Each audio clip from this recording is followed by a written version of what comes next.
Tel Aviv ইসরায়েলের বৃহত্তম শহর, একটি আধুনিক ও গতিশীল শহর যা বিভিন্ন কারণে পরিচিত, তবে এটি তেলের শহর নয়।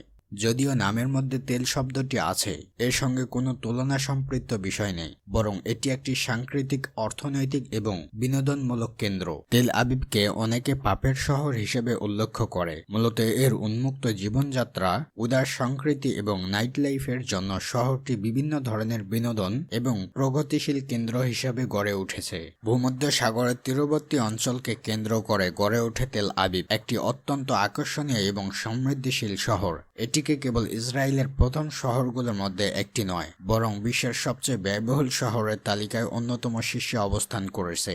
শহরটি আধুনিক জীবনযাত্রা, উন্নত অবকাঠামো, প্রযুক্তি এবং আন্তর্জাতিক ব্যবসায়িক কেন্দ্র হিসেবে এর খ্যাতি একে একটি উচ্চ ব্যয়ের শহর হিসেবে পরিণত করেছে তারা। নাইট ক্লাব, বার, ডিজে পার্টি সহ সবকিছুর ব্যবস্থায় আছে এখানে। সন্ধ্যা থেকে মধ্যরাত পর্যন্ত বিরমহীন পার্টি চলতেই থাকে। এই কারণেই এই শহরকে অনেকেই বলে দ্য সিটি নেভার স্লিপ, অর্থাৎ যে শহর কখনো ঘুমায় না। রাতের এই উন্মুক্ততার কারণে তেল আবিবকে ইসরায়েলের পাপের শহরও বলা হয়। প্রযুক্তির দিক থেকে তেল আবিবকে আমেরিকার সিলিকন ভ্যালির পরেই বিবেচনা করা হয়। শহরটি ইসরায়েলের উদ্ভাবন এবং প্রযুক্তি ক্ষেত্রের কেন্দ্রবিন্দু হিসাবে গড়ে উঠেছে। তেল আবিবে প্রায় হাজারও বেশি প্রযুক্তি কেন্দ্রিক প্রতিষ্ঠান রয়েছে, যেখানে সেটআপ প্রযুক্তি কোম্পানি এবং গবেষণা কেন্দ্রের সমন্বয় দেখা যায়। এই শহরটি বিশ্বব্যাপী প্রযুক্তি জগতের একটি শক্তিশালী অংশীদার হিসেবে পরিচিত, যেখানে কৃত্রিম বুদ্ধিমত্তা, সাইবার সিকিউরিটি এবং হাইটেক ইনোভেশন নিয়ে প্রতিনিয়ত কাজ করে যাচ্ছে। তেল আবিব একটি আধুনিক নগরী, যেখানে রয়েছে উন্নত রাস্তা, সবুজ পার্ক, লেক এবং কৃত্রিম বন, সব মিলিয়ে নাগরিক জীবনে প্রতিটি সুবিধা। শহরটি অত্যাধুনিক পর্যটন ব্যবস্থা এবং বিনোদনের বৈচিত্র্য এটিকে পর্যটকদের কাছে বিশেষ আকর্ষণীয় করে তুলছে। শহরটির সৈকত, সংস্কৃতি, নাইট লাইফ এবং ঐতিহাসিক স্থাপনা শ্রমণ পিপাসুদের কাছে অন্য এক অভিজ্ঞতা এনে দেয়। প্রতি বছর প্রায় 30 লক্ষেরও বেশি পর্যটক তেল আবিবে ভিড় করেন, যা শহরটিকে আন্তর্জাতিক পর্যটনের মানচিত্রে এক বিশেষ স্থানে নিয়ে গিয়েছে। একই সঙ্গে এটি বিশ্বের অন্যতম গুরুত্বপূর্ণ অর্থনৈতিক কেন্দ্র হিসেবে পরিচিত, যেখানে বৈশ্বিক ব্যবসা এবং প্রযুক্তি খাতের কেন্দ্রবিন্দুতে রয়েছে তেল আবিব। তেল আবিব শহরটি প্রতিষ্ঠিত হয়েছিল 1909 সালে এবং এর আগ পর্যন্ত এটি অটোমান সাম্রাজ্যের অংশ ছিল। প্রথমে এটি আহাজাদ বাইত নামে পরিচিত ছিল, যার অর্থ হলো বসতবাড়ি বা ভিটামাটি। সেই সময়ে এটি ছিল একটি ছোট সম্প্রদায়, কিন্তু দ্রুতই একটি আধুনিক শহরে পরিণত হয়। পরে বাইবেল থেকে অনুপ্রাণিত হয়ে শহরটির নাম পরিবর্তন করে তেল আবিব রাখা হয়, যার অর্থ হলো বসন্ত টিলা। এই নামটি শহরে নতুন শুরু হয় এবং নবজাগরণের প্রতীক হিসাবে ব্যবহৃত হয়, যা একটি ঐতিহাসিক ও সাংস্কৃতিক দৃষ্টিকোণ থেকে খুবই তাৎপর্যপূর্ণ। তেল আবিবের গড়াপত্তন ইহুদি অধিবাসীদের আধুনিক অবসান প্রকল্পের চিন্তা থেকেই করা হয়েছিল, তবে শহরটি মূলত ভূমধ্য সাগরের প্রাচীন বন্দর নগরী ও বাণিজ্যিক কেন্দ্রে জাফাকে ঘিরেই গড়ে ওঠে।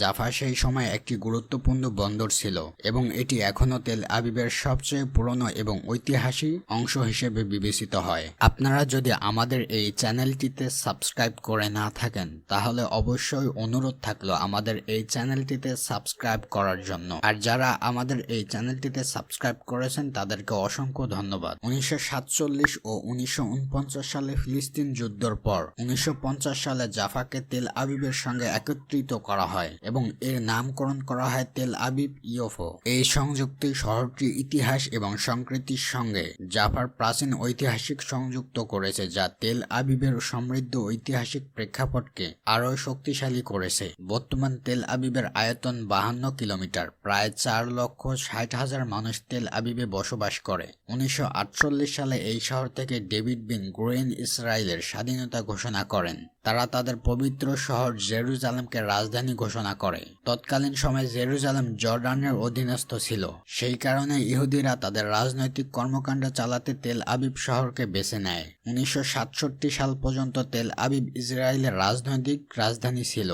তেল আবিব 173টি দেশের মধ্যে বিশ্বের সবচেয়ে ব্যয়বহুল শহরের তালিকায় শীর্ষস্থান অধিকার করে। এই তালিকাটি তৈরি করা হয় বিভিন্ন পণ্য ও সেবামূল্য বিবেচনায়।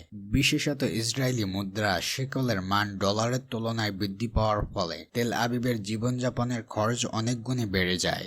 বিশেষ করে পরিবহন খরচ এবং নিত্য প্রয়োজনীয় পণ্যের দাম উল্লেখযোগ্য ঊর্ধ্বগতি দেখা গিয়েছে। শহরটি অত্যন্ত উচ্চ খরচ জীবনধারা এবং বাজারের অস্থিরতা তেল আবিবকে এক উচ্চ ব্যয়ের নাগরিতে পরিণত করেছে। তেল আবিবকে বলা হয় মধ্যপ্রাচ্যের মিয়ামি। এখানকার সমুদ্র দেখলে বোঝা মুশকিল যে তেল আবিব না মিয়ামি। বিশ্বের পার্টি করা দেশগুলোর কাতারেও তেল আবিব থাকবে সবার আগে। শুরুতে ধর্মনির্ভর দেশ ও জাতি হিসেবে প্রতিষ্ঠিত হলেও পরবর্তী এখানকার মানুষের ধর্মচর্চা নিয়ে তেমন একটা আগ্রহ দেখা যায় না, বরং তাদের অধিকাংশ ধর্ম নিরপেক্ষে। এখানকার মানুষদের আমোদ ফুর্তির মধ্যে এতটাই মগ্ন থাকে যে তারা অনেক সময় রাজনৈতিক অস্থিরতা এবং সামাজিক সমস্যার কথা ভুলেই যায়।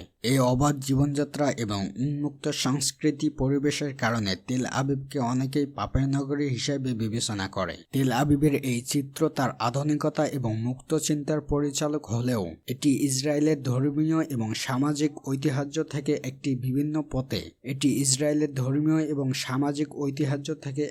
বিভিন্ন পথে অগ্রসর হয়েছে। শহরটির এই উন্মুক্ত জীবনধারা ও উদার মনোভাব যদি কিছু মানুষের কাছে বিতর্কিত মনে হতে পারে, তবে এটি তেল আবিবের এক অনন্য এবং বৈশিষ্ট্যপূর্ণ অংশ হিসেবে গণ্য হয়।